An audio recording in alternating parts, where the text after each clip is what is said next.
Assalamualaikum warahmatullahi wabarakatuh. Halo semuanya, perkenalkan nama saya Chandra Raffi Arkana dari kelas 11.1. Pada kesempatan kali ini, saya akan menjelaskan tentang teknologi sistem reproduksi pria, yaitu pembekuan sperma. Pada awal video, saya akan menjelaskan apa itu pembekuan sperma, lalu di akhir video, saya akan menjelaskan cara kerja pembekuan sperma. Pembekuan sperma adalah teknologi yang digunakan untuk menyimpan sel sperma pada suhu yang sangat rendah, yaitu minus 196 derajat Celcius, menggunakan nitrogen cair dengan suhu yang sangat rendah. Sperma dapat bertahan selama bertahun-tahun tanpa mengalami kerusakan yang sangat berarti. Proses pembekuan sperma diawali dengan pengambilan sampel sperma pada pria. Setelah itu, sampel diperiksa kualitasnya di laboratorium. Kemudian, sperma dicampurkan dengan cairan pelindung khusus agar tidak rusak saat dibekukan. Setelah melalui proses pembekuan, sperma disimpan dalam tabung khusus yang berisi nitrogen cair. Teknologi ini memiliki beberapa manfaat, antara lain membantu pria yang akan menjalani pengobatan tertentu seperti kemoterapi, menjaga kesuburan untuk masa depan, serta dapat digunakan dalam program bayi tabung atau inseminasi. Masuk ke cara kerja yang pertama, yaitu pengambilan sampel. Pria memberikan sampel sperma melalui metode masturbasi ke dalam wadah steril yang sudah disediakan di klinik atau di laboratorium. Lalu masuk ke cara kerja yang kedua, yaitu pemeriksaan kualitas sperma. Sampel sperma diperiksa di laboratorium untuk menilai seberapa penting hal yang ada di jumlah masturbasi, seperti jumlah sperma, pergerakan sperma, dan bentuk sperma.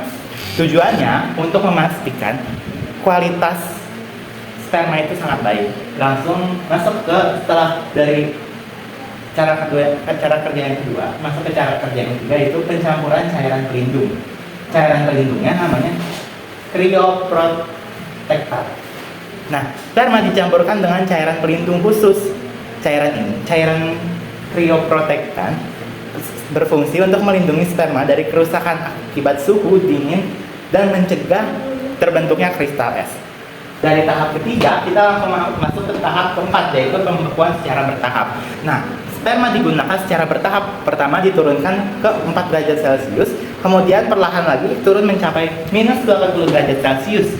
Pendinginan bertahap sangat penting agar sperma tidak mengalami shock dingin dan dapat merusak sel. Setelah kita melakukan pembekuan secara bertahap, kita langsung menyimpan sel sperma itu di tabung nitrogen. Setelah proses pembekuan, sperma disimpan dalam tabung khusus, kemudian dimasukkan ke dalam wadah berisi nitrogen cair dengan suhu minus 196 derajat Celcius. Pada suhu ini, aktivitas sel sperma berhenti sehingga sperma dapat bertahan selama bertahun-tahun tanpa merusak sel tersebut. Nah, setelah kita menyimpan sperma di tabung nitrogen, kita langsung ke pencairan. Nah, jika sel sperma ingin digunakan, tabung sperma dikeluarkan dari tabung nitrogen dan dicairkan secara perlahan dengan air hangat dengan suhu 30 sampai 37 derajat Celcius.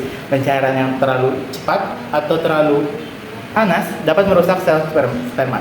Jadi ketika kita ingin melakukan pencairan dari pembekuan sperma, kita harus pastikan waktu dan juga suhu dari air hangat tersebut. Setelah dari pencairan, kita langsung tahap terakhir, yaitu sperma siap digunakan. Setelah dicairkan, sperma diperiksa kembali kualitasnya jika masih baik, dan sperma siap digunakan untuk berbagai program, bisa inseminasi buatan, bayi tabung, dan juga penyuntikan langsung kepada sel telur. Baik, di sini ada satu persoalan, yaitu mengapa sperma yang dibekukan dalam nitrogen cair pada suhu minus 196 derajat Celcius dapat bertahan selama bertahun-tahun tanpa mengalami kerusakan yang sangat berarti. Nah, jawabannya, pada suhu minus 196 derajat, aktivitas metabolisme dan proses biologis sel sperma berhenti. Karena tidak adanya aktivitas sel yang berlangsung, proses penuaan kerusakan sel menjadi sangat lambat. Dengan bantuan cairan pelindung, struktur sel sperma tetap terjaga hingga sperma dapat disimpan dalam waktu yang sangat lama dan masih dapat digunakan untuk program reproduksi setelah dicairkan. Kelebihan dari pembekuan sperma adalah dapat mempertahankan sel sperma dalam jangka waktu panjang dan memberikan peluang untuk memiliki keturunan di kemudian hari. Namun, teknologi ini juga memiliki kekurangan, yaitu memerlukan biaya penyimpanan yang tidak semua sperma dapat bertahan dengan kualitas yang sama seperti dicairkan kembali.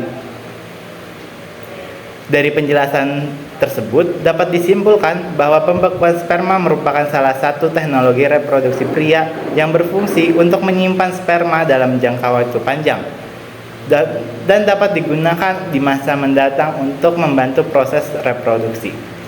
Sekian penjelasan dari saya. Terima kasih atas perhatiannya. Wassalamualaikum warahmatullahi wabarakatuh.